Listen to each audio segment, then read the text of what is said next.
juga menyapa Bapak Ibu Saudara yang saya kasih dalam kasih Kristus yang berada di rumah, yang sedang menyaksikan lewat live streaming atau ibadah online pada pagi hari ini.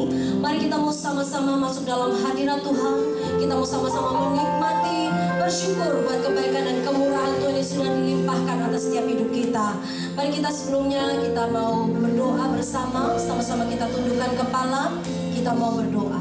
Terima kasih Tuhan buat anugerah-Mu, buat kasih setiamu yang Kau nyatakan dalam setiap hidup kami. Sungguh Engkau baik, sungguh Engkau luar biasa. Engkau penuh dengan kasih dan kuasa Tuhan. Kami boleh ada pagi hari ini, itu semua karena kebaikan-Mu. Kami boleh sehat, kami dapat menghirup udara segar pagi hari ini, itu semua karena kedahsyatan-Mu dalam hidup kami Tuhan. Terima kasih Tuhan buat penyertaan dan perlindungan yang sempurna bagi setiap kami. Biarlah pagi hari ini kami mau datang dengan hati yang penuh dengan ucapan syukur, dengan segenap hati kami Tuhan. Kami rindu menyenangkan hati-Mu lewat pujian penyembahan kami, karena kami percaya saat kami menaikkan pujian penyembahan kami, hadirat-Mu nyata di tengah kami. Hadirat membawa kami pada pemulihan, kesembuhan, sukacita, bahkan kemenangan kami akan bawa pulang pada pagi hari ini. Terima kasih Tuhan. Setiap yang percaya sama-sama katakan amin. Yesus, Kau sungguh baik. Yesus, nama-Mu indah. Yesus, ku cinta Kau selalu. Ku tinggikan, ku agungkan selamanya. Ku mau memuji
maut.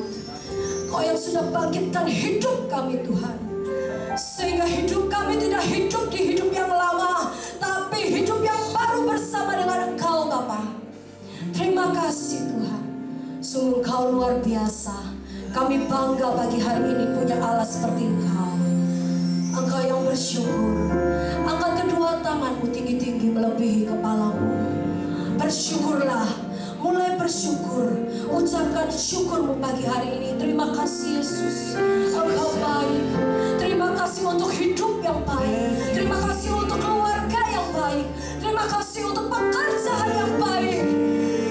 Dengan apa kami dapat membalas cinta kasih-Mu selain kami datang memuji menyembah Engkau, meninggikan nama-Mu yang kudus. Sebab hanya Engkau Tuhan Yesus yang layak disembah. Haleluya Yesus. Katakan, ku mau memuji-Mu, ku selalu puji-Mu, ku mau menyembah-Mu, ku selalu sembah-Mu. Kau yang layak terima semua puji.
dahsyat.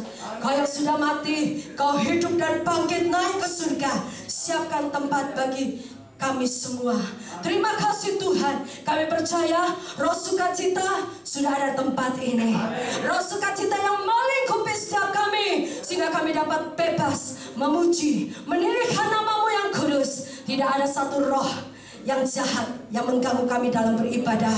Kami patahkan, kami hancurkan di dalam nama Tuhan Yesus. Semua yang siap memuji Tuhan, sama-sama katakan amin. Beri tepuk tangan yang paling dahsyat bagi nama Yesus Tuhan. Mari kita mau sama-sama kami dahsyat memuji nama Yesus. Haleluya. Terima kasih Tuhan.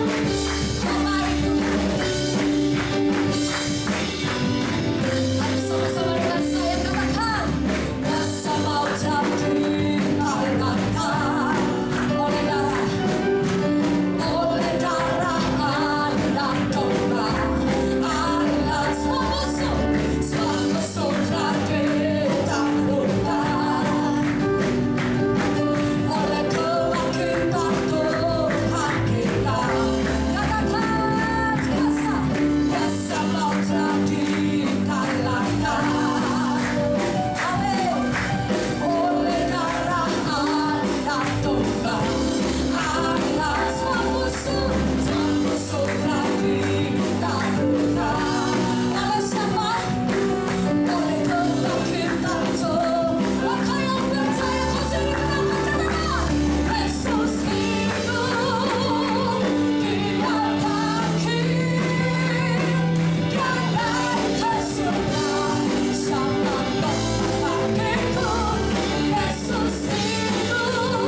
kasih Tuhan.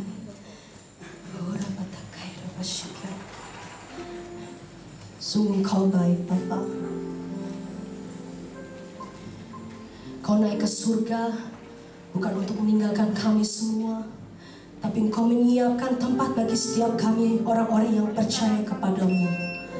Kami percaya Tuhan, Kau sudah memberikan Roh Kudus-Mu turun atas setiap kami, yang mengurapi kami, yang melawat hidup kami, yang memulihkan hidup kami, mengubahkan hidup kami. Roh Kudus-Mu yang luar biasa, Roh Kudus-Mu roh yang penghibur, dan Roh Kudus yang menolong setiap kami. Terima kasih Tuhan, terima kasih. Haleluya. Datang Roh Kudus penuhiku, dengan minyak yang baru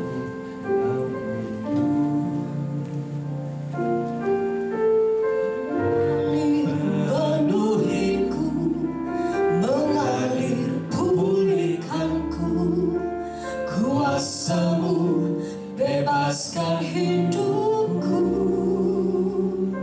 Satu yang ku rindu, bersekutu denganmu, bawaku lebih lagi tinggal di dalam-Mu, nikmati hadirat-Mu, jamalah seluruh hidupku. Urapan-Mu mengubah hidupku. Mari setiap yang percaya naikkan pujian-Mu, katakan, datang Roh Kudus, Aku rindu, dengan minyak yang baru urapiku. Katakan mengalir, mengalir penuhiku, mengalir pulihkanku, kuasa-Mu bebaskan hidupku. Datang Roh Kudus, datang Roh Kudus, Aku rindu, dengan minyak yang baru urapiku. Mengalir Tuhan, mengalir penuhiku, mengalir pulihkanku, kuasa-Mu bebaskan hidupku. Katakan satu yang ku rindu, bersekutu denganmu, bawaku lebih lagi tinggal di dalam-Mu, nikmati hadirat-Mu, jamalah seluruh hidupku. Urapan-Mu mengubah. Katakan satu yang ku rindu Tuhan, satu yang ku rindu, bersekutu denganmu, bawaku lebih lagi tinggal di dalam-Mu, nikmati hadirat-Mu, jamalah seluruh hidupku. Urapan-Mu mengubah. Mari sama-sama bangkit berdiri, lebih lagi katakan satu kerinduan kami. Satu yang ku rindu, bersekutu denganmu, bawaku lebih lagi tinggal di dalam-Mu, nikmati hadirat-Mu, jamalah seluruh hidupku. Urapan-Mu mengubah hidupku. Nyatakan kerinduan-Mu pagi hari ini, bawa kami untuk lebih dekat lagi kepadamu Tuhan. Jangan biarkan genggaman tangan kami terlepas daripada-Mu Yesus. Penyertaan-Mu itu sangat penting dalam hidup kami Tuhan. Kami bukan apa-apa, Kami bukan siapa-siapa tanpa penyertaan-Mu Tuhan. Kaulah Allah Immanuel. Kaulah Allah yang selalu menyertai hidup kami. Dimanapun kami berada, kami rindu Roh Kudus-Mu selalu melingkupi hidup kami. Mari angkat kedua tanganmu tinggi-tinggi.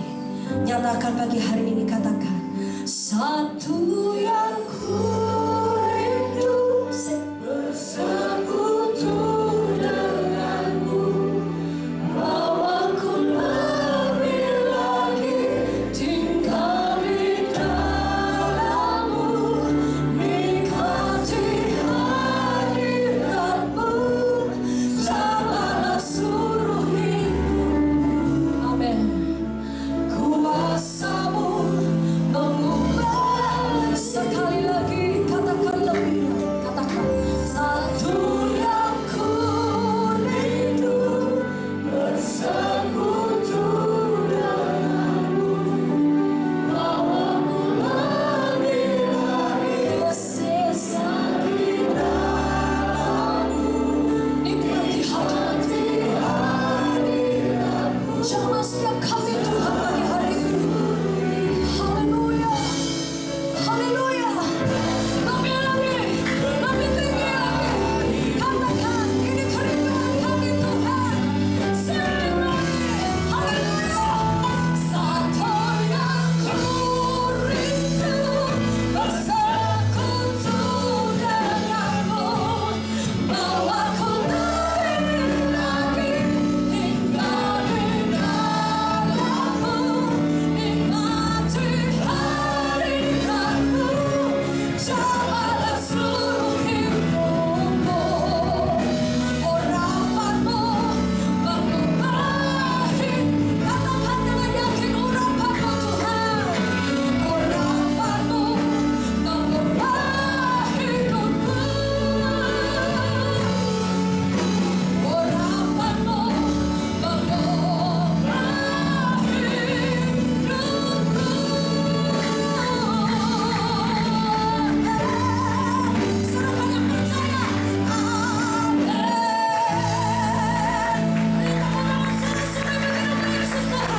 Terima kasih Tuhan. Haleluya, haleluya. Haleluya, Yesus, terima kasih. Mari kita berdoa. Bapak yang baik, terima kasih untuk pagi hari ini.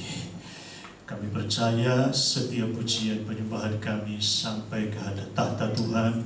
Semua kami yang hadir pagi hari ini tanpa terkecuali mengalami lawatan-Mu, mengalami jamahan-Mu, mengalami urapan-Mu, memenuhi kehidupan kami dengan Roh-Mu ya Tuhan. Sebentar kami rindu mendengar firman Tuhan, urapi hamba-Mu, berkati kami semua. Baik yang memberitakan, semua kami mendengar, diberkati oleh Tuhan. Terpujilah nama-Mu, demi Kristus kami berdoa. Haleluya. Orang percaya sama-sama kita berkata, amin. Silakan duduk Bapak Ibu. Shalom. Siapa percaya Tuhan di sini, lambaikan tangan saudara. Mari kita buka Alkitab kita Bapak Ibu sekalian.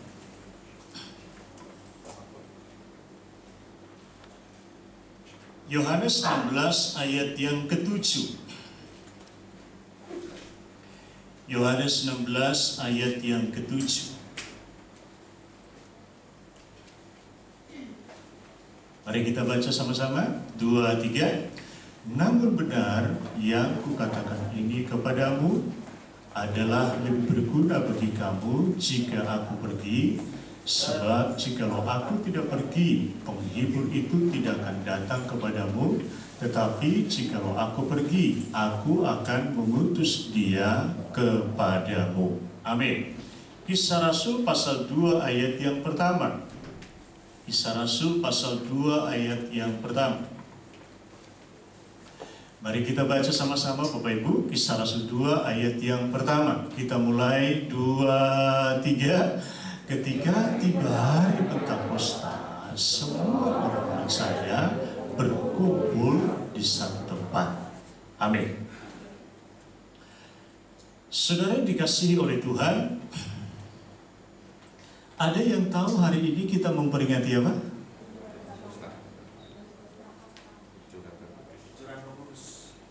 Memang di kalender Indonesia nggak ada ya Pak ya. Yang ada itu hanya hari kenaikan ya. Tapi kalau Bapak Ibu ikuti Alkitab, dari setelah kenaikan Yesus 10 hari kemudian, lalu ada pencurahan apa? Roh Kudus. Kita ucapkan dulu pencurahan Roh Kudus 2, 3. Nah, Bapak Ibu sekalian, saya tidak tahu bagaimana bisa menyelesaikan apa yang Tuhan taruh di hati saya sampaikan pada saudara. Ini berhubungan dengan Roh Kudus. Ya. Barangkali kalau dalam perkuliahan, kalau kita belajar mengenai Roh Kudus itu butuh 1 semester. Ya. Kalau 1 semester itu kalau di departemen song di gereja yang lama itu makan waktu kurang lebih 3-4 bulan.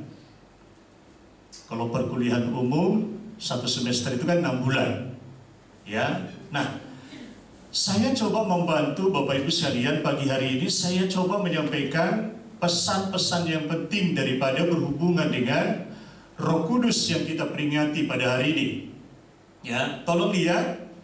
Kisah Rasul 2 ayat 1 berkata, ada kata Pentakosta. Ucapan dulu 2, 3.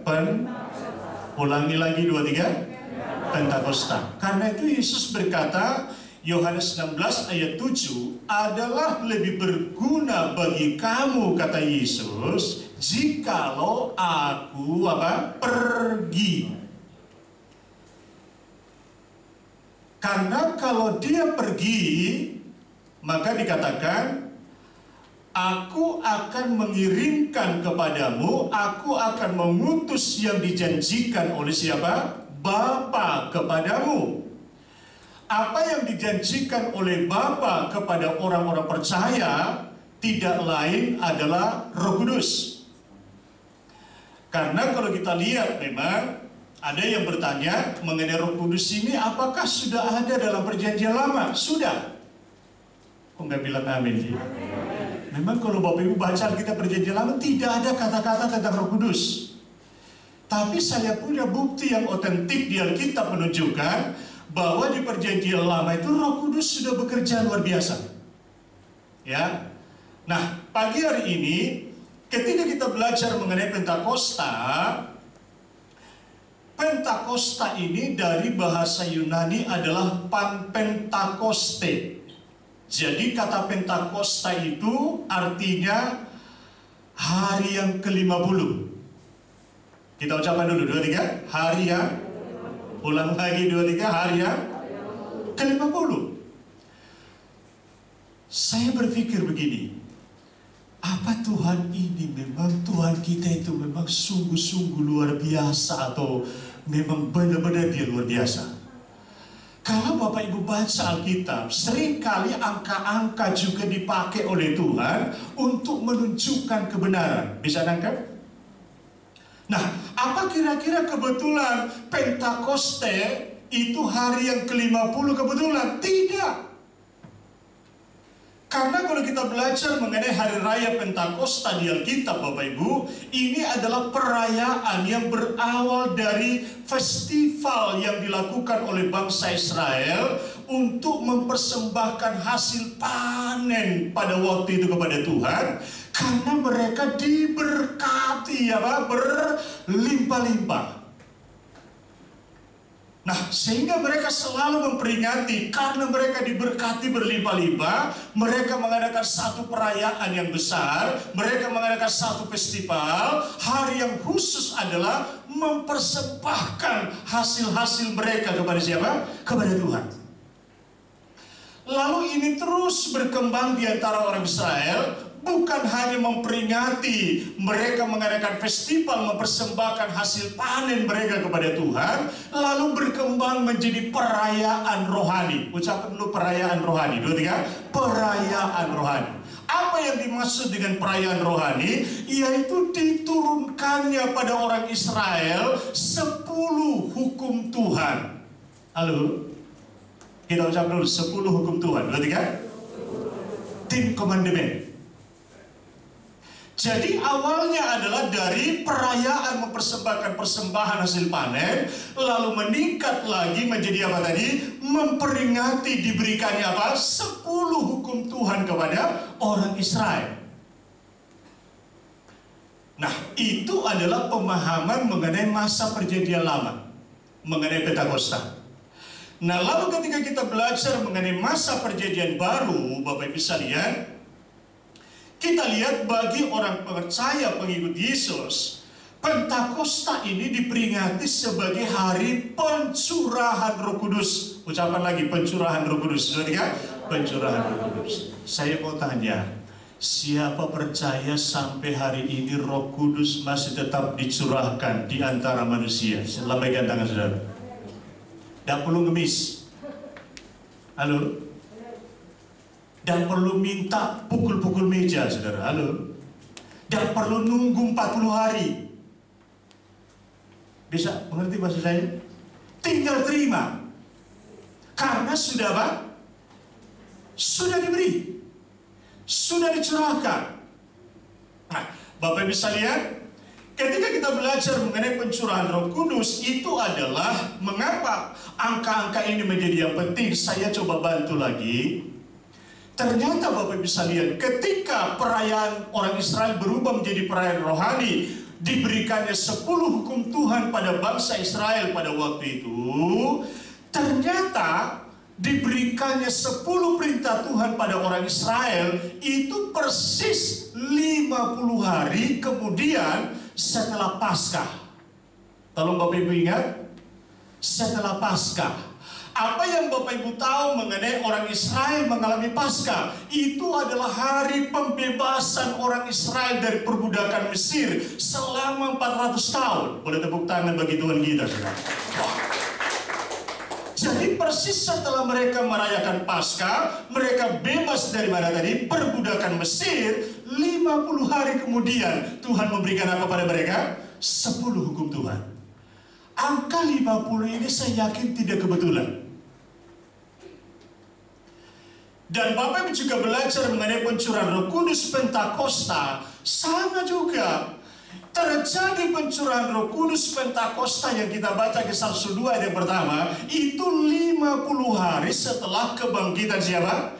Kebangkitan Yesus. Boleh tepuk tangan bagi Tuhan kita. Tidak ada kebetulan. Nah, sehingga dari sini kita boleh mengambil satu pembelajaran, Bapak Ibu sekalian, ternyata memang Pentakosta adalah pencurahan Roh Kudus bagi pengikut Yesus, tetapi bukan hanya pencurahan Roh Kudus. Kalau dipelajari sejarah gereja, maka itu adalah titik awal lahirnya gereja di dunia.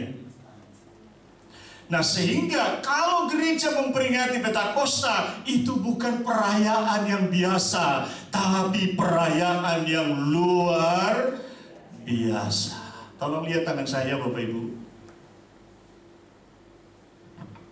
Oke, bisa lihat?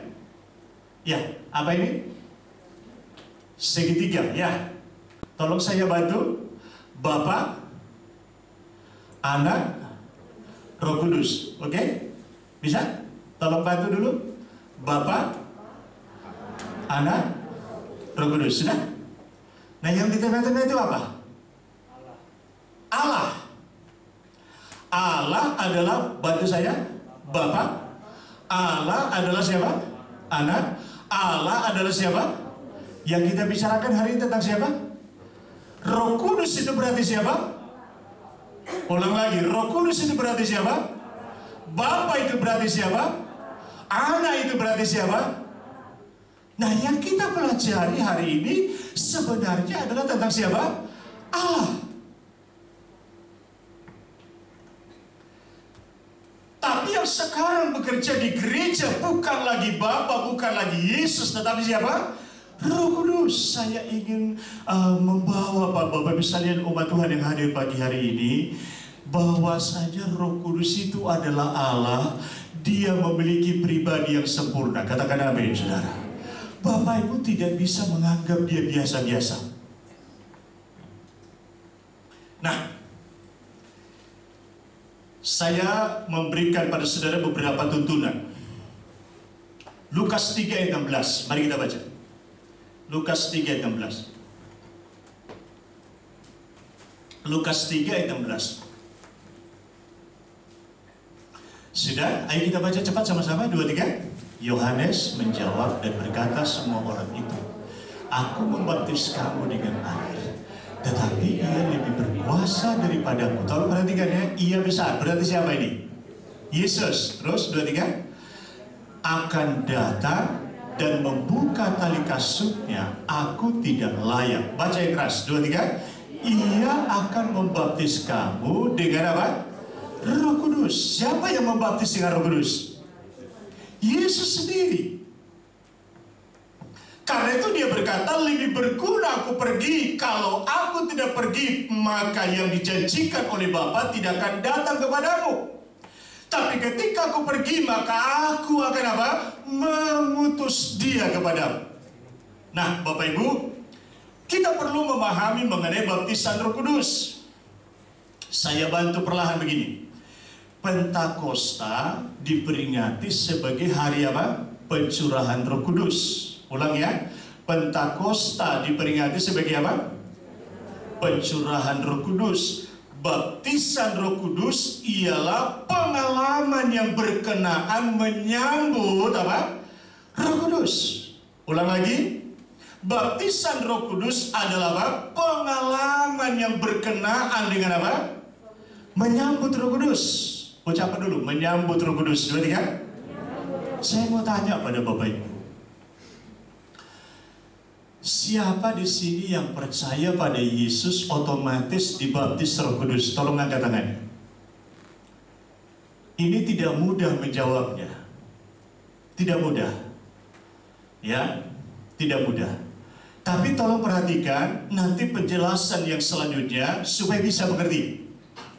Saya juga berpikir begitu dulu. Saya latar belakang aliran Protestan.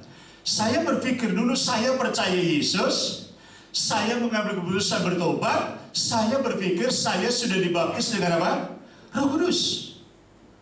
Ternyata kalau kita lihat di sini Bapak Ibu, ada pengalaman yang berbeda. Percaya Yesus pengalamannya sendiri, katakan amin. Ternyata dibaptis Roh Kudus juga pengalamannya sendiri. Bisa nanya?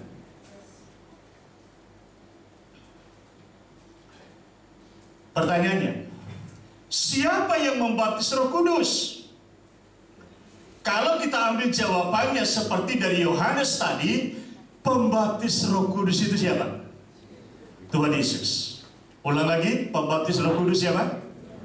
Tuhan Yesus.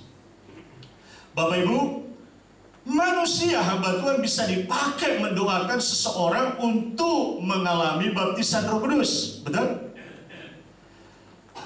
Barangkali bukan hamba Tuhan, jemaat biasa pun bisa dipakai mendoakan seseorang supaya orang tersebut mengalami baptisan Roh Kudus. Tetapi yang membaptis tetap siapa? Tuhan Yesus. Bisa dengar? Ini memang kalau belajar Alkitab teologi seperti ini rodok mumet, saudara. Benar rodok mumet. Ya. Tapi saya coba membantu semaksimal saya untuk Bapak Ibu bisa menangkap dengan mungkin dengan pemakaian outline yang sederhana ini bisa membantu. Ya. Nah, kalau memang Yesus adalah pembaptis Roh Kudus, hamba Tuhan orang percaya juga bisa dipakai mendoakan seseorang karena mengalami baptisan Roh Kudus. Pertanyaannya, kalau seseorang itu dibaptis dengan Roh Kudus, dia menyambut Roh Kudus dalam kehidupannya, apakah ada tandanya gitu loh? Halo? Saya mau tanya, seseorang dibaptis air, kira-kira kita bisa lihat tandanya nggak? Kok nggak bantu saya sih? Wah, nggak lihat Pak, tubuhnya kering, begitu? Enggak. Paling tidak setelah dia keluar dari air, tanda yang kita lihat apa? Oh, seluruh tubuhnya apa? Basah. Nah, kalau seseorang dibaptis dengan Roh Kudus, kira-kira ada tandanya enggak?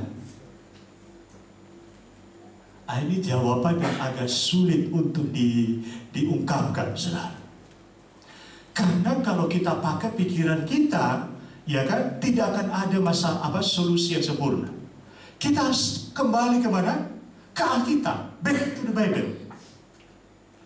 Kita tidak bisa menjawab dengan argumentasi pikiran kita sendiri. Oh, dibaptis Roh Kudus itu nggak mungkin ada tandanya. Yang penting dia hidupnya baik. Yang penting dia rajin ke gereja. Yang penting dia rajin berdoa. Yang penting dia rajin baca Alkitab. Apa seperti itu? Nah, Bapak Ibu, saya tidak punya waktu untuk mengungkap keseluruhan. Tapi tolong saya bantu pada saudara untuk menunjukkan. Kalau saya baca Alkitab, apakah tanda baptisan Roh Kudus yang ditulis di Alkitab? Saya urut mulai dari jemaat Yerusalem. Mari kita lihat dulu. Kisah Rasul 2 ayat 4. Mari kita baca. Kisah Rasul pasal 2 ayat 4. Mari Bapak Ibu kita baca dengan cepat supaya waktu kita nggak habis ya. Mari kita baca. 2, 3. Maka penuhlah mereka dengan Roh Kudus. Lalu mereka mulai berkata-kata dalam bahasa-bahasa lain seperti yang diberikan oleh apa? Saya mau tanya, yang berbicara Roh Kudus atau manusia? Nah kan? Ketika mereka berkata-kata dalam bahasa-bahasa lain, pertanyaan saya, yang berbicara waktu itu manusianya atau Roh Kudus? Manusianya. Tapi yang memberikan bahasanya adalah siapa? Roh Kudus. Bisa kan? Bapak Ibu pernah dengar bayi menangis? Ngerti nggak artinya? Anda tidak mengerti, tapi orang tuanya bisa ngerti loh. Oh, dia kepanasan. Oh, dia lapar. Oh, dia haus. Bisa kan? Ketika bahasa roh diberikan pada jemaat mula-mula di Yerusalem, mereka berkata-kata dalam bahasa-bahasa lain seperti diberikan roh, ya kan? Barangkali orang yang memakainya, jemaat di Yerusalem, tidak ngerti bahasanya. Kalau kita lihat dulu, ya, Kisah Rasul 2 ayat 7. Mari kita baca 7 dan 8. Tolong Bapak Ibu sabar ya, kita baca dulu. Mari kita baca. Tolong ikuti pembacanya. 2, 3. Mereka semua tercengang-cengang dan heran, lalu berkata, bukankah mereka semua yang berkata-kata itu orang Galilea? Terus, bagaimana mungkin kita masing-masing mendengar mereka berkata-kata dalam bahasa apa? Kita sendiri, yaitu bahasa yang kita pakai di negeri kita. Kira-kira orang-orangnya dari mana? Tolong saya beritahu pada saudara. Ketika perayaan Hari Raya Pentakosta di Israel, yang datang itu semua orang Israel. Halo? Bukan hanya dari tanah Israel, tapi dari daerah-daerah sekitarnya. Kalau kita lihat ayat 9 sampai 11. Mari kita lihat. Ayat 9 sampai 11. Sudah? Mari kita baca. 2, 3. Kita orang Partia, Media, Elam, Mesopotamia, Yudea, Kapadokia, Pontus, Asia 10, Frigia, Pamfilia, terus selanjutnya ya, nanti Bapak baca. Jadi mereka datang mendengar orang-orang yang mengalami apa tadi, penuh dengan Roh Kudus, dibaptis Roh Kudus di Yerusalem ini, mereka memakai bahasa mereka gitu loh. Padahal mereka itu tidak paham akan bahasa tersebut. Nangkap? Jadi tanda daripada seseorang dibaptis Roh Kudus, penuh dengan Roh Kudus adalah, kalau disimpulkan dari jemaat Yerusalem, mereka berkata-kata dalam bahasa yang ada di dunia, tapi yang memakainya tidak mengerti sama sekali. Nangkap maksudnya? Sama seperti bayi, ya kan? Tetangga nggak mungkin ngerti bahasanya, tapi orang tuanya ngerti. Tidak ada bahasa di dunia yang tidak ada artinya. Tuhan mengerti. Katakan amin, saudara. Ya. Nah, Bapak Ibu, kita lihat lagi. Orang-orang di Samaria. Saya tunjukkan, Pak Saudara. Tadi orang di Yerusalem. Kalau lihat peta itu kan bergerak, bergeser ya. Tadi Yerusalem, sekarang apa? Samaria. Ya, mari kita lihat. Kisah Rasul pasal 8 ayat 18-19. Mari kita baca. Kisah Rasul 8 ayat 18-19. Ini tadi mulai khotbah jam berapa ya Pak? Mulai setengah 8 ya? Setengah 9. Mari kita lihat. Kisah Rasul pasal 8 ayat 18-19. Sudah? Mari kita baca. 2, 3. Ketika Simon melihat bahwa pemberian Roh Kudus terjadi oleh karena rasul-rasul itu menumpangkan tangannya. Baca yang keras. Nah, Bapak Ibu kan penasaran, siapa ini Simon? Mundur dikit Pak. Ayat 9. Kita lihat dulu sih. Siapa itu Simon? Ayat 9 Pak. Kisah Rasul 8 ayat 9. Mari kita lihat siapa ini. Baca 2, 3. Seorang yang bernama Simon telah sejak dahulu melakukan apa? Sihir di kota itu dan menakjubkan rakyat apa? Saya mau tanya, Simon ini orang yang luar biasa kan? Oh, bukan orang yang biasa-biasa. Tapi Bapak Ibu lihat, kembali 18 tadi Pak. Tadi kita lihat Simon yang orang yang sudah luar biasa menggemparkan Samaria, ketika melihat orang-orang di Samaria ini ternyata rasul-rasul datang menumpangkan tangan, lalu mereka menerima apa? Roh Kudus. Tergiur dah. Halo? Maksudnya begini, ternyata yang saya punya itu nggak ada apa-apanya. Halo? Bisa nangkep? Saya harap semua umat Tuhan yang ada di gereja kita di sini tidak takut santet, tidak takut kuda-kuda. Enggak bilang amin yang keras.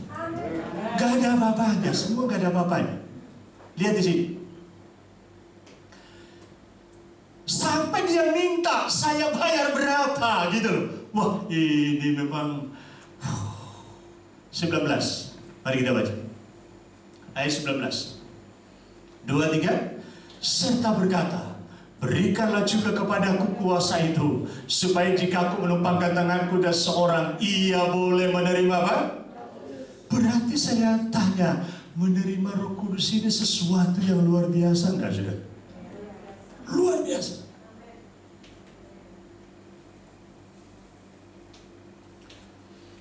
Bapak Ibu gak bisa anggap pencurahan Roh Kudus, menerima Roh Kudus sesuatu yang biasa. Itu adalah sesuatu yang luar biasa. Memang tidak diterangkan ada tanda di jemaat Samaria ketika mereka menerima Roh Kudus. Tidak ada tanda mereka berkata-kata dalam bahasa roh. Tapi Simon melihat mereka menerima apa? Roh Kudus pada waktu itu. Lanjut.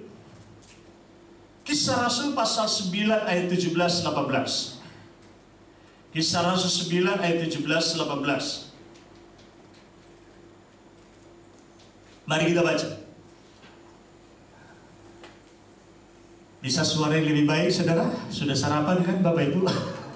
Mari kita baca 2, 3. Lalu pergilah Ananias ke situ dan masuk ke rumah itu.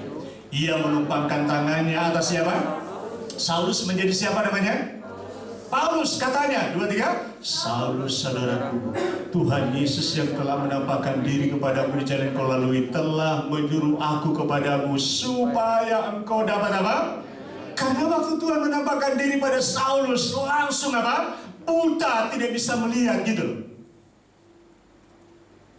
Nah, Tuhan berbicara pada Ananias, datangi orang ini, tumpangkan tangan atasnya supaya butanya itu bisa apa? Sembuh. Terus dan apa?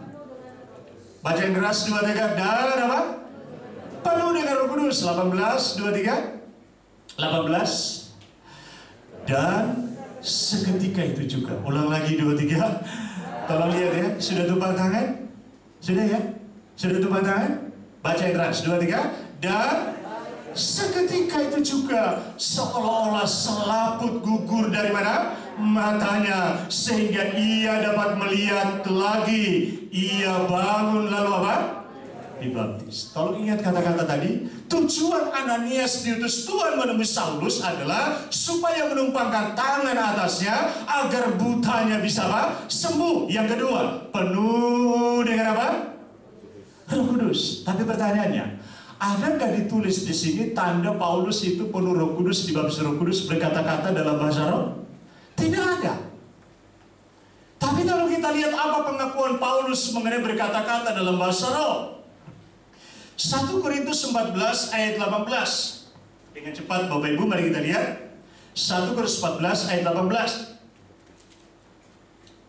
1 Korintus 14 ayat 18. Mari kita baca yang keras. Ini perkataan Paulus, ya, bukan perkataan orang lain. Ini perkataan siapa? Saulus menjadi siapa? Paulus. Ini perkataannya. Mari kita baca. 2, 3. Aku mengucap syukur kepada Allah bahwa aku berkata-kata dengan bahasa roh lebih daripada. Boleh tepuk tangan bagi Tuhan kita. Wah, saya berpikir begini, cara Paulus itu berbahasa roh itu melebihi semua manusia di dunia seperti apa?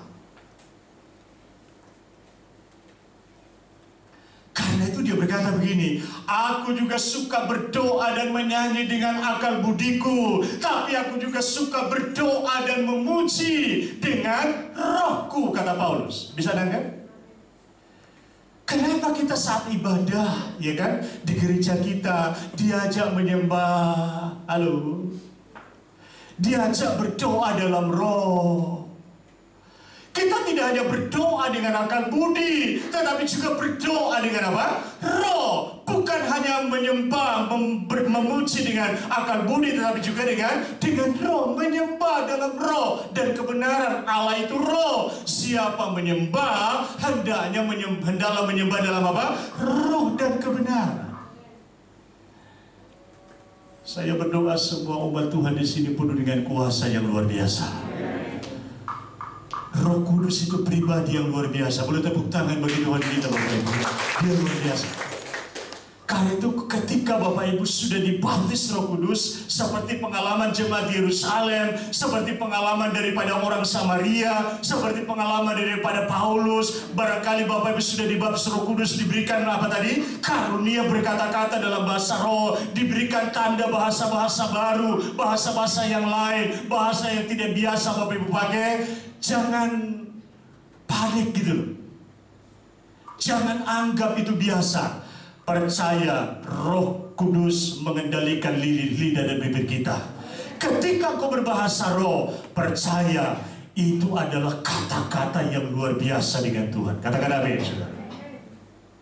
Saya tidak mudah memahami dan tidak mudah menerima ini karena latar belakang saya Protestan. Ketika saya mengalami perjumpaan pribadi dengan Tuhan, dengan Roh Kudus, saya mengalaminya. Doa saya semua umat Tuhan yang hadir pagi ini, engkau mengalami Roh Kudus yang luar biasa. Katakan amin. Ya. Kemudian kita melihat lagi yang lain, Bapak Ibu. Cornelius dan orang-orang di Kaisarea. Tadi Yerusalem, halo. Kemudian apa? Samaria. Kemudian siapa lagi? Kalau nggak salah di daerah mana ini tadi Saulus ini. Nah sekarang kita lihat adalah Cornelius dan orang-orang yang di Kaisarea. Saya tidak punya waktu menunjukkan.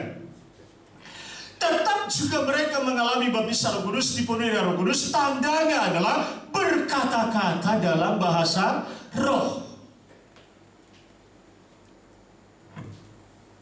Kemudian bukan hanya Cornelius dan orang-orang di Kaisarea. Kita baca Kisah Rasul pasal 19 ayat 2. Mari kita baca.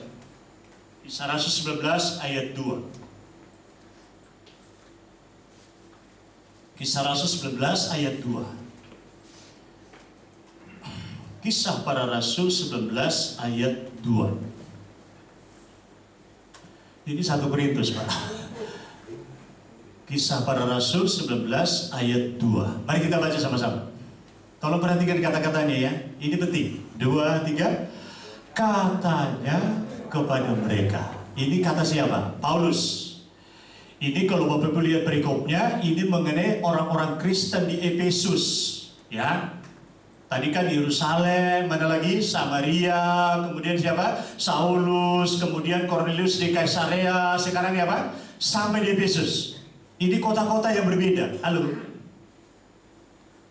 Apa kira-kira kebetulan? Tidak.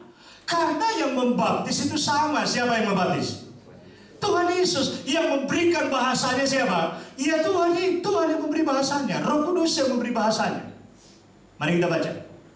2, 3. Katanya kepada mereka, ini orang Kristen di Efesus. 2, 3. Sudahkah kamu menerima Roh Kudus ketika kamu menjadi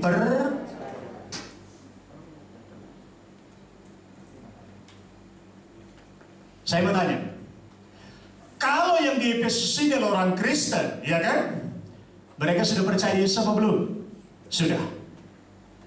Barangkali mereka sudah bertobat, mengambil keputusan bertobat atau belum? Sudah. Barangkali kita, apakah mereka sudah dibaptis atau belum? Nanti kita cek. Tapi yang jelas dikatakan, sudahkah kamu menerima Roh Kudus ketika kamu menjadi apa? Percaya. Mari kita baca lanjutannya. 2, 3. Akan tetapi mereka menjawab dia. Baca yang keras. 2, 3. Belum. Bahkan kami belum pernah mendengar bahwa ada roh. Saya mau tanya, kira-kira ada nggak pengalaman seperti ini di banyak kalangan orang Kristen? Halo? Banyak. Termasuk saya. Dulu. Jadi ada yang berkata, oh percaya Yesus, otomatis dibaptis Roh Kudus. Ya ini sanggahannya kan? Bahkan orang di Efesus berkata, oh belum pernah kami dengar kalau memang ada apa? Ada Roh Kudus. Berarti orang yang percaya Yesus tidak otomatis sudah dibaptis dengan apa? Roh Kudus. Bisa dan?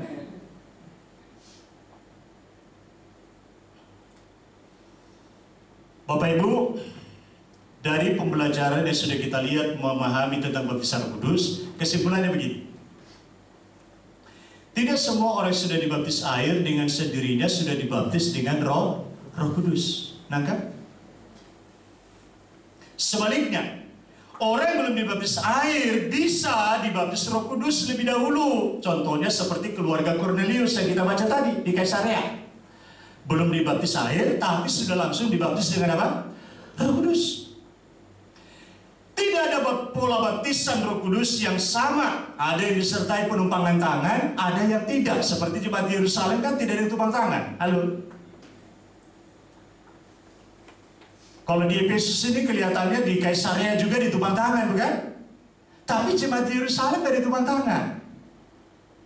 Ya, Bapak bisa lihat tanda berbahasa roh merupakan tanda yang disebutkan lebih menonjol, baik tersurat maupun tersirat ketika Roh Kudus turun atas orang-orang percaya. Mari kita buktikan dulu. Markus 16 ayat 17. Mari kita baca. Markus 16 ayat 17. Sudah? Mari kita baca. Tak keluar di monitornya ya. Saya baca demikian Bapak Ibu. Markus 16 ayat 17. Tanda-tanda ini akan menyertai orang-orang percaya. Mereka akan mengusir setan demi namaku. Mereka akan berbicara dalam bahasa-bahasa yang baru bagi mereka. Jadi ternyata Bapak Ibu sekalian, ketika seseorang itu sudah mengalami baptisan Roh Kudus, salah satu tanda yang paling menonjol dalam hidupnya itu apa tadi? Berkata-kata dalam bahasa-bahasa yang baru, atau berkata-kata dalam bahasa roh, atau bahasa-bahasa yang asing bagi mereka. Bisa nangkap sampai di sini Bapak Ibu? Ya. Saya tidak akan tanya dulu pada Bapak Ibu siapa yang sudah mengalaminya. Saya tidak akan tanya dulu. Tapi tolong perhatikan, Bapak Ibu, kalau memang berbahasa roh adalah tanda yang paling menonjol ditulis di Alkitab ketika seseorang itu dibaptis dengan apa? Roh Kudus. Tolong perhatikan. Apa sih alasannya mengapa kita harus berbahasa roh?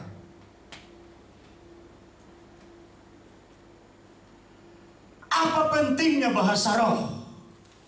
Mengapa saya harus berbahasa roh? Kalau Paulus berkata, menghadapi jemaat, menghadapi orang banyak, saya memakai bahasa yang mudah dimengerti, bukan? Tapi ketika saya sendiri, saya lebih banyak memakai bahasa yang saya tidak paham, yaitu bahasa roh. Bisa dengar? Berarti ada sesuatu yang berhubungan dengan bahasa roh. Apa alasannya kita harus berbahasa roh? Saya telusuri di Alkitab, ternyata ada alasan yang kuat ditulis mengapa kita harus berbahasa roh. Yang pertama, bahasa roh adalah tanda awal baptisan Roh Kudus. Ucapan tanda awal baptisan Roh Kudus. Dua tiga, tanda awal. Jadi orang berbahasa roh itu mengingatkan kita, oh ini tanda awal yang saya dapat ketika saya dibaptis dengan apa? Roh Kudus. Selanjutnya, mengapa kita harus berbahasa roh? Berguna membangun iman. Mari kita ucapkan, dua tiga, berguna membangun iman.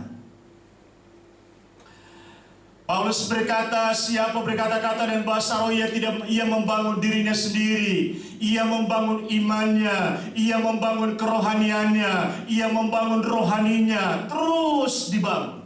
Memang iman timbul dari pendengaran, pendengaran akan firman Kristus. Tetapi ketika Anda berbahasa roh, itu bergaul dengan Tuhan. Bisa Anda?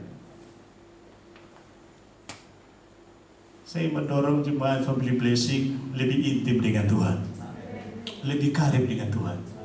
Tolong ya, saya dulu latar belakangnya Protestan begini. Saya berdoa lipat tangan, berlutut saudara, 5-10 menit, amin. Betul kan? Habis topiknya, nangkep? Halo? Ayo, 10 menit, Anda mau doakan apa lagi? Dicari di memori, nggak ada lagi, sudah habis. Bangsa negara sudah, diri sudah, keluarga sudah, pekerjaan sudah, tetangga sudah, apalagi musibah-musibah sudah, apalagi keluar semua dari memori pikiran. Habis 10 menit selesai. Halo?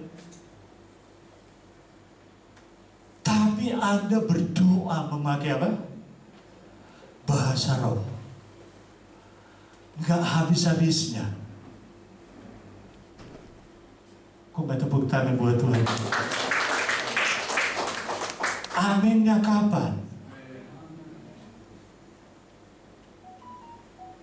Maaf ya, saya bukan mengajar saudara seperti orang okultisme, enggak. Orang okultisme itu, tahu okultisme? Kuasa gelap semedil, betul tak? Apa tujuannya? Dapat kuasa, dapat kekuatan. Bisa lagi. Dia bergaul dengan sumbernya. Saya mendorong Bapak Ibu di sini lebih suka bergaul dengan sumber segala kuasa terbaik di dunia. Anda berdoa memakai bahasa roh 1 jam nggak terasa. 2 jam bisa-bisa Anda masih kurang. Merinding bulu saya, saudara. Sampai hari ini saya berdoa memakai bahasa roh. Membangun kerohanian, membangun iman, membangun keintiman dengan siapa? Dengan Tuhan. Mengapa berbahasa roh? Bukan hanya membangun kerohanian, membangun iman, tetapi juga mengingatkan dalam diri kita ada Roh Kudus. Mari kita ucapkan, 2, 3. Mengingatkan dalam diri kita ada apa? Ada Roh Kudus.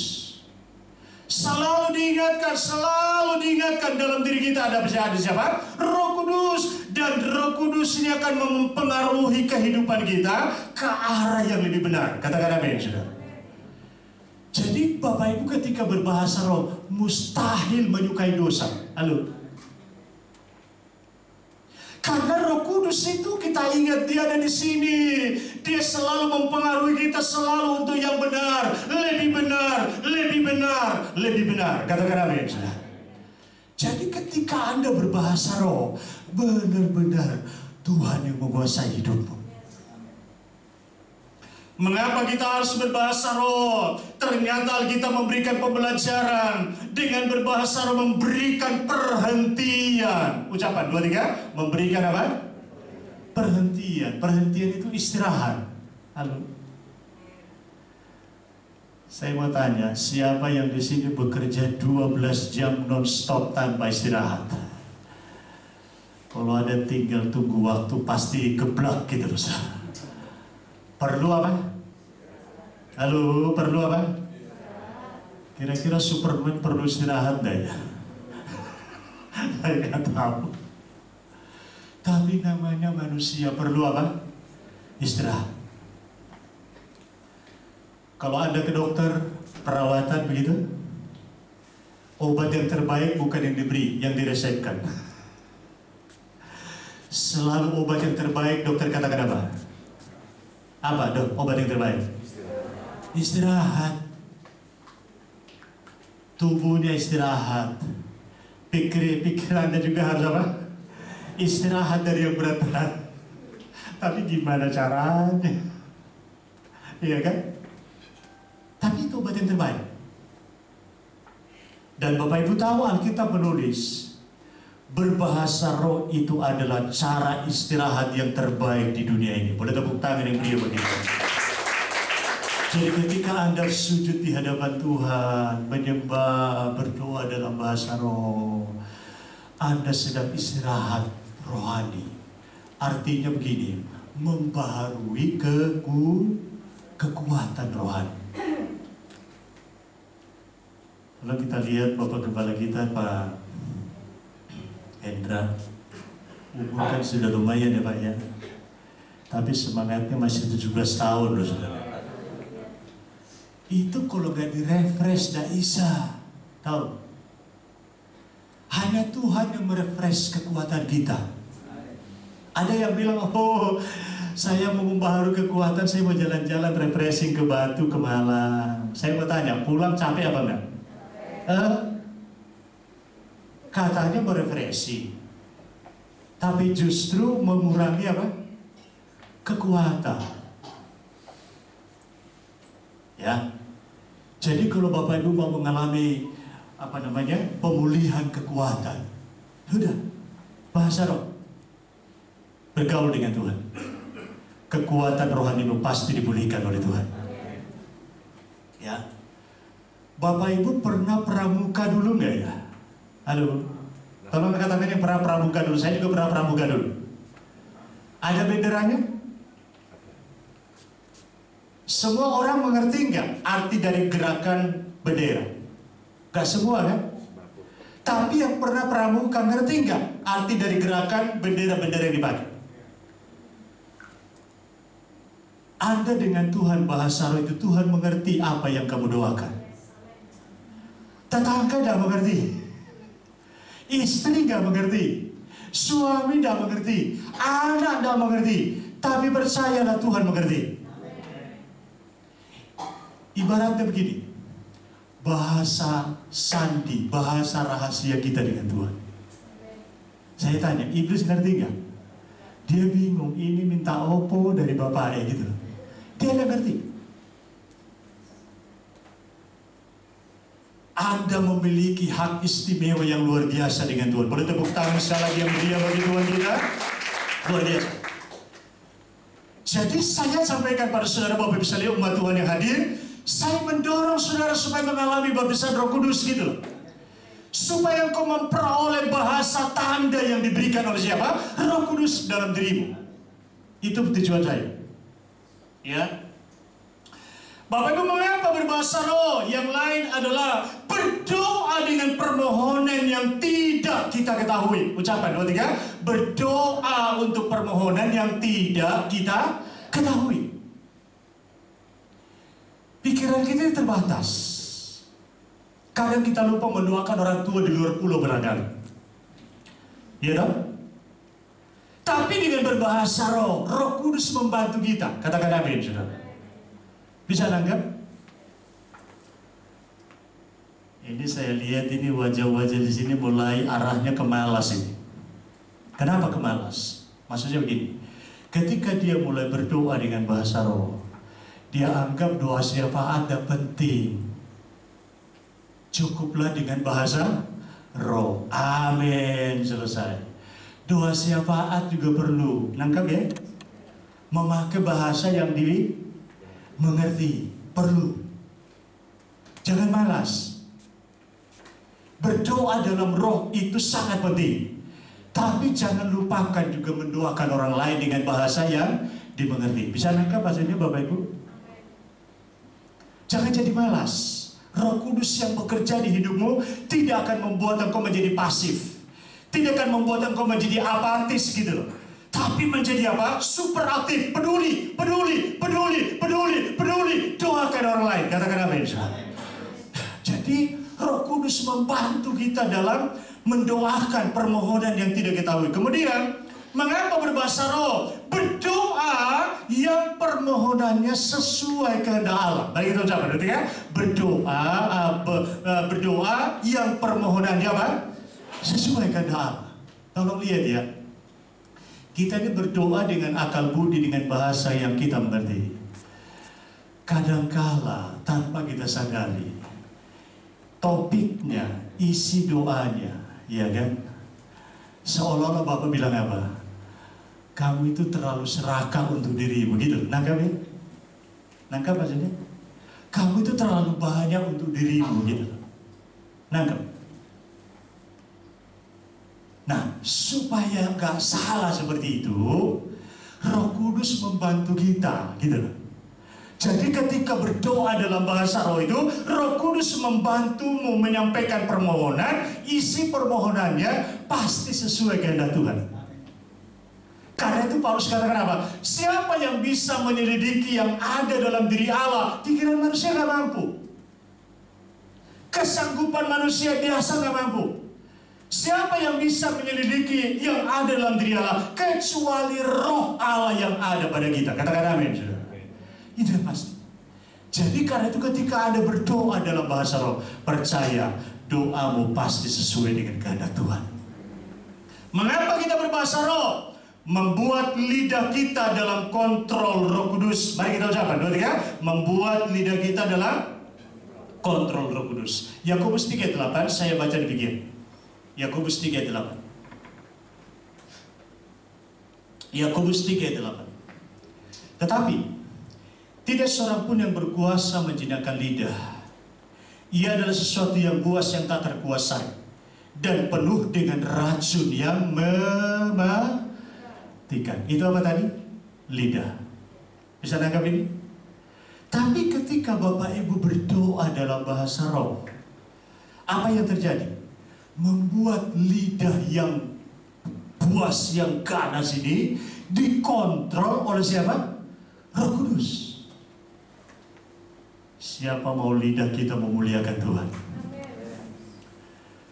Bapak Ibu, ini memang reaktif, tahu reaktif. Cepat sekali merespon. Karena itu Bapak Ibu perlu selalu minta dipimpin roh, minta dipimpin roh, minta dipimpin roh. Bahasa roh bila perlu, ya kan? Supaya apa? Lidah kita ini dikendalikan oleh siapa? Roh Kudus. Nah Bapak Ibu, ketika Bapak Ibu mendengar mengenai 7 alasan mengenai mengapa kita harus berbahasa roh, saya yakin itu cukup memotivasi Bapak Ibu rindu dibaptis Roh Kudus. Katakan amin. Ya, saya tidak bisa menyampaikan lebih.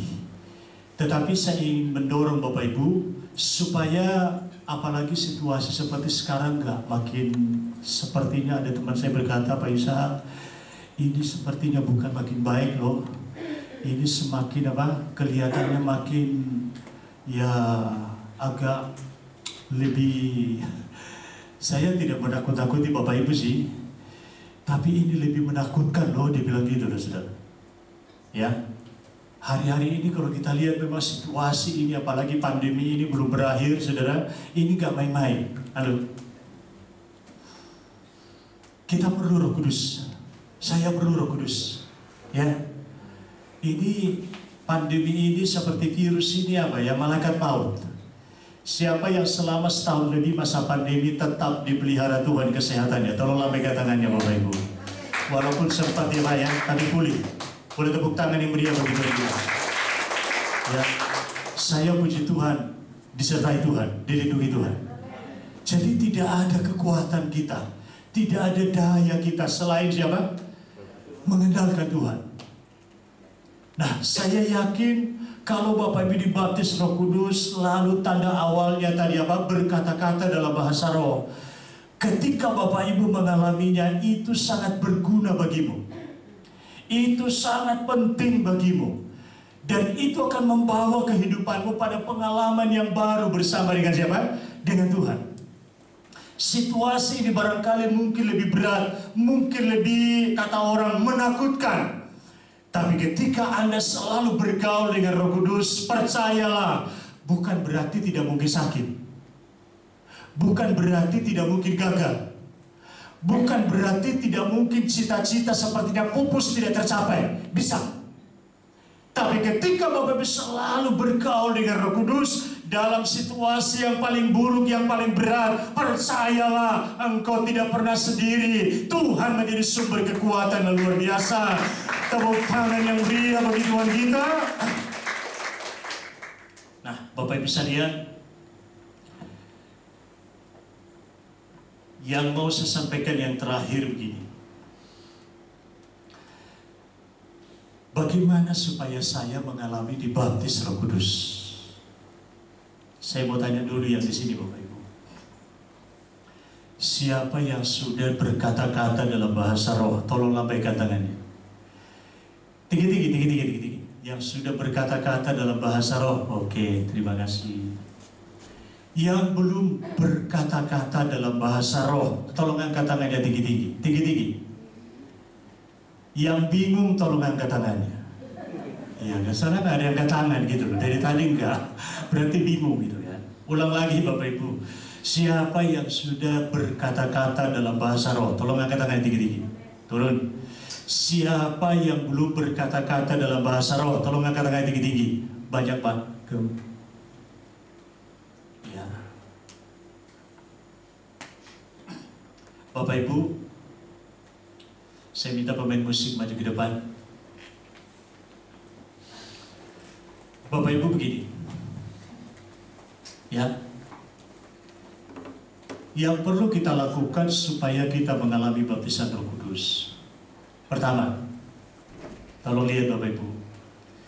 Semua orang percaya bisa mengalaminya. Mari kita ucapkan, 2, 3. Semua orang percaya bisa mengalaminya. Ulang lagi, semua orang percaya. Berarti saya juga bisa, Anda juga bisa. Yakin? Ini dulu. Oke? Jadi semua di sini orang percaya, Anda bisa mengalaminya. Berikut. Sadarilah, Roh Kudus sudah dicurahkan. Nah kan? Ibarat hujan itu.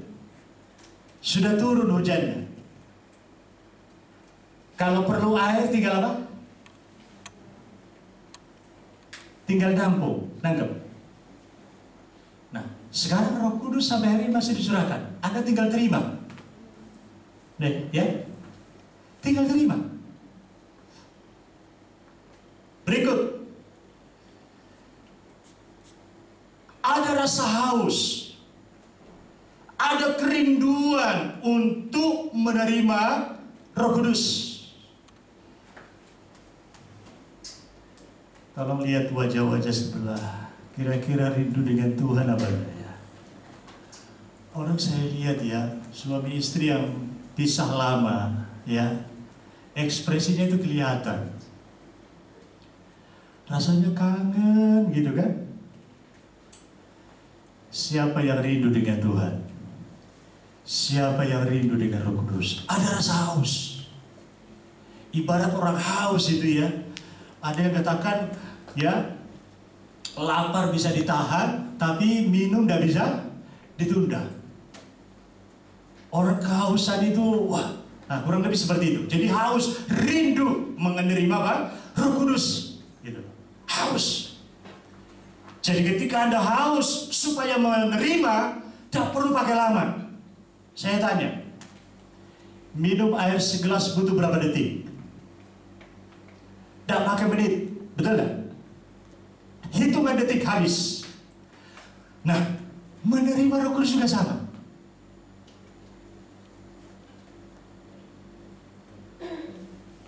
Kalau almarhum sesepuh kita Gus Dur katakan, kalau bisa gampang, kenapa dipersulit? Kan gitu loh, saudara. Halo, ini kok sepertinya menerima Roh Kudus kok susah amat sih? Gak susah. Iya kan? Tinggal terima. Rindu, haus, apalagi meminta dengan iman. Mari kita ucapkan, 2, 3. Meminta dengan Roh Kudus penuhi aku. Roh Kudus baptis aku. Minta dengan iman. Yang meminta menerima. Yang mencari apa? Mendapat. Yang mengetuk pintu pasti apa? Pintu dibuka. Artinya begini, kalau Anda sudah meminta kepada Bapa, ya kan? Pasti apa? Diberi. Bahkan ada ayat yang berkata, Ia akan memberikan Roh Kudus pada barang siapa yang meminta kepadanya. Jadi minta. Penuhi aku dengan Roh-Mu Tuhan. Kan gitu, saudara. Minta dengan iman. Ya. Kemudian setelah meminta dengan iman, menerima Roh Kudus dengan iman. Mari kita ucapkan, 2, 3. Menerima Roh Kudus dengan iman. Artinya apa? Setelah minta, sekarang apa? Percaya. Saya sudah diberi apa? Roh Kudus. Saya sudah diberi apa? Roh Kudus. Siapa percaya engkau diberi Roh Kudus? Siapa percaya engkau diberi Roh Kudus? Percaya. Nah, kalau sudah diberi, selanjutnya adalah jangan takut dan ragu menerima dan berbicara bahasa roh. Berbicara bahasa yang baru, berbicara bahasa yang bahkan mungkin asing bagi kita. Nangkap? Ya. Jadi pakai lidahmu gitu. Halo. Pakai lidahmu, berbicara saja. Jangan pakai bahasa yang biasa ada. Pakai bahasa yang baru. Jangan takut, nanti jangan-jangan roh iblis yang mengendalikan. Dah.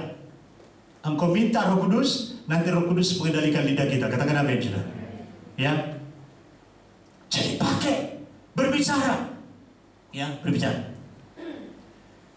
Saya kasih filosofinya begini, gambaran. Tolong lihat saya. Tahu Petrus berjalan di atas air? Kalau Yesus berjalan di atas air kan sudah biasa kita tahu ya. Ini siapa yang berjalan di atas air? Petrus. Dia melangkah bukan?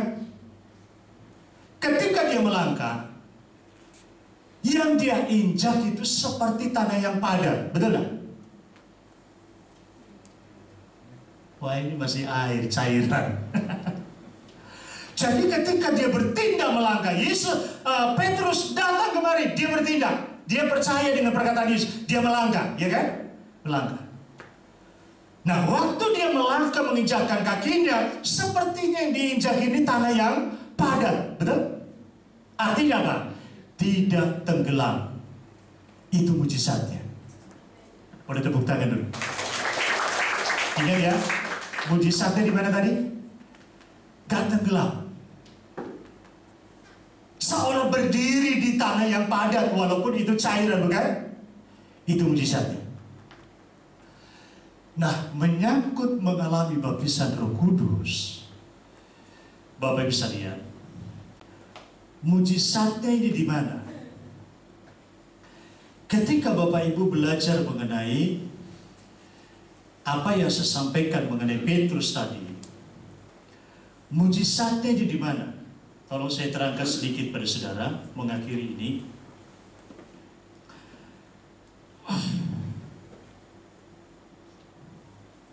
Sebentar, Bapak Ibu. Jadi waktu Petrus itu berjalan di atas air, sama juga dengan kita ketika menerima Roh Kudus. Percaya pasti menerima. Lalu Anda mulai bertindak memakai apa? Lidah. Nangkap? Anda mulai berbicara. Nah, ketika Anda berbicara dalam bahasa yang baru, itu mujizatnya. Kok nggak bilang amin? Itu mujizat. Tidak peduli apa yang Anda ucapkan, tidak menjadi soal bahasa apa yang Anda ucapkan, tetapi yang terpenting Roh Kudus yang memberikan bahasanya. Katakan amin, saudara. Jangan takut ada roh lain yang memberi bahasanya. Tidak. Pasti siapa? Roh Kudus yang memberikannya. Mari kita berdiri sama-sama.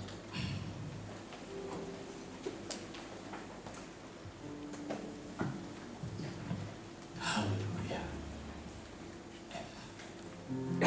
Mari kita buka tangan kita. Allah Roh Kudus, Penuhi kami, ku rindu Kau selalu dalam hidupku.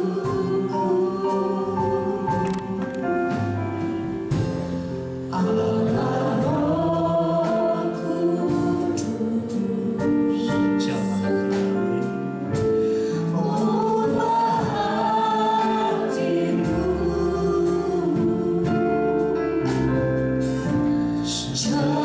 jadikanku syamalah, ku rindu hadiratmu.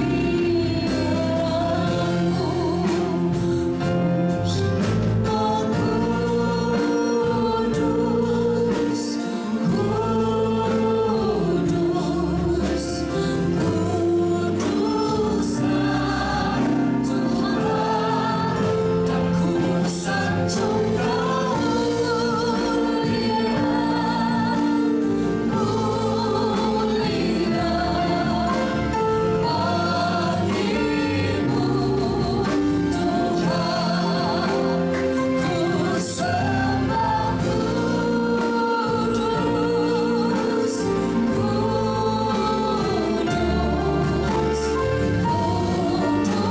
Kuduslah Tuhan, ku sanjungkan mulia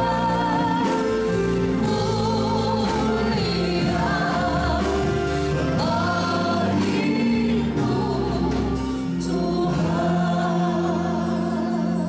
Bapak Ibu semua yang hadir, mari kita buka tangan kita.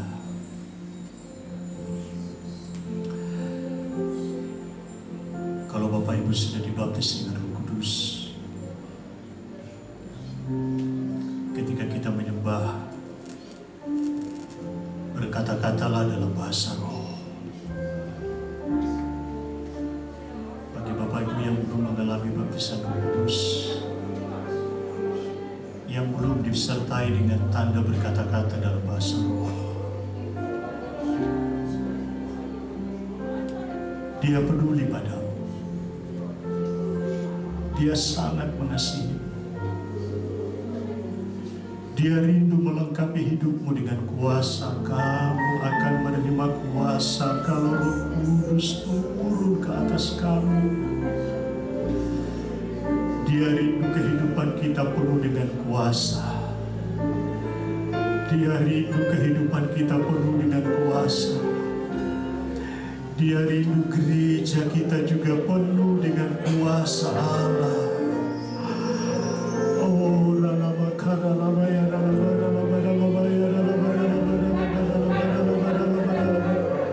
biar dia bekerja. Biar Roh Kudus membaptis hidupmu. Biar Roh Kudus yang bekerja membaptis hidupmu.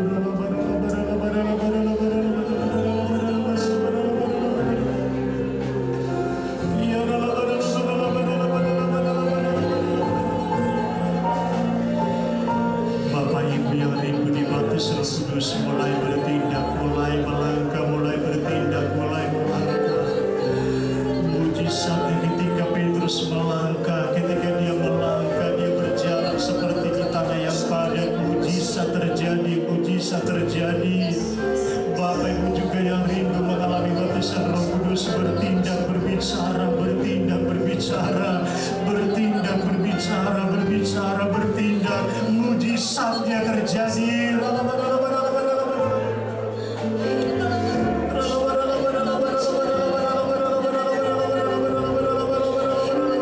Mulailah berbicara,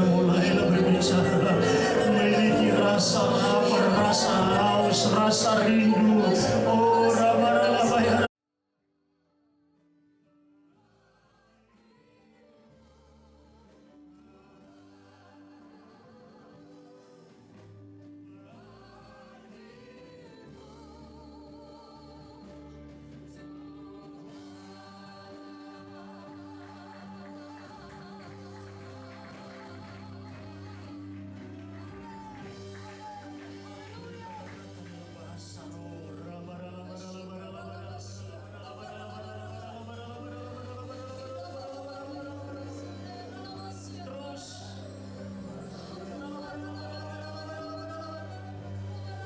Penuhi kami Roh Kudus. Semua anak-anakmu walaupun tidak ditumpang tangan, Roh Kudus menjamah mereka. Roh Kudus memenuhi mereka dalam nama Yesus. Diberikan bahasa-bahasa yang baru bagi mereka. Terima kasih Tuhan. Pengalaman yang indah dengan Tuhan, pengalaman yang intim dengan Tuhan, pengalaman yang luar biasa dengan Tuhan. Demi Kristus yang berkuasa kami berdoa. Semua orang percaya berkata, Amin. Amin. Silakan duduk Bapak Ibu. Tolong saya tambahkan sedikit begini. Ada orang berpikir begini, oh sudah dibaptis Roh Kudus, ya sudah. Tolong jangan salah mengerti. Saya terangkan sedikit. Saat seseorang dibaptis Roh Kudus, ia akan mengalami kepenuhan Roh Kudus otomatis. Tapi dibalik, ya dibalik.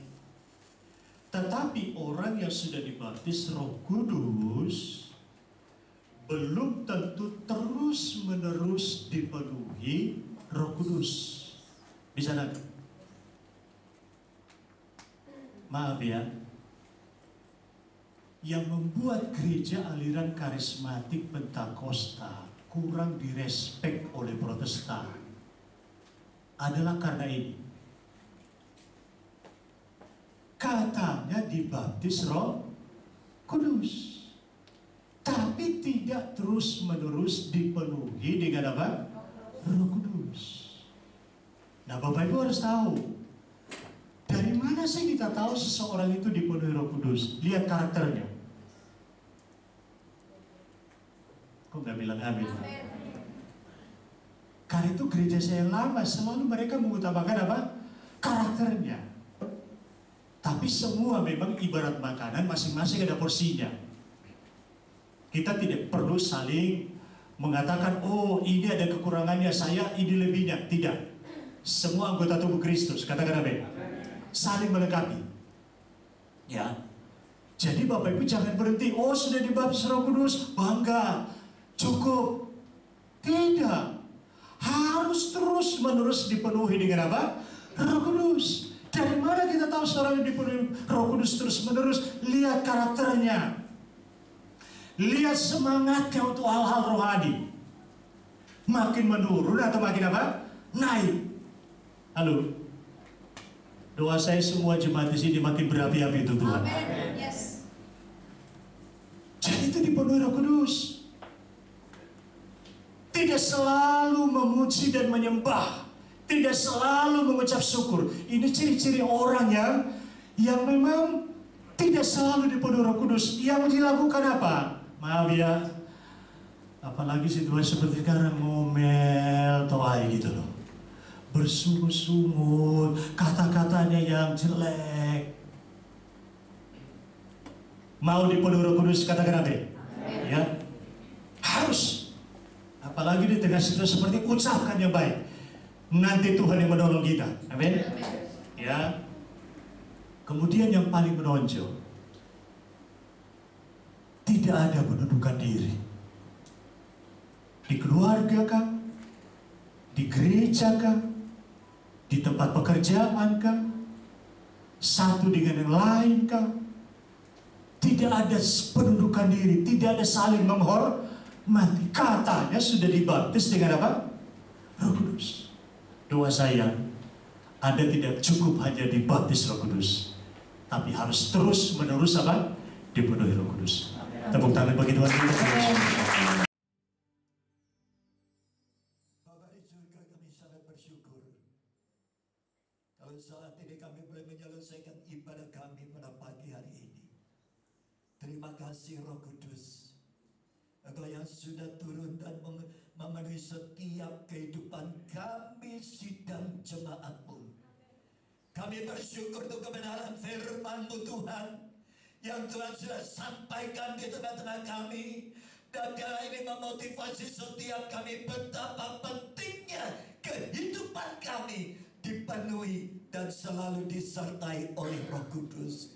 Oleh sebab itu kami percaya Tuhan, pada saat kami pulang, Roh Kudus bersama dengan kami. Roh Kudus yang sudah menyertai kami dan memenuhi kehidupan setiap kami.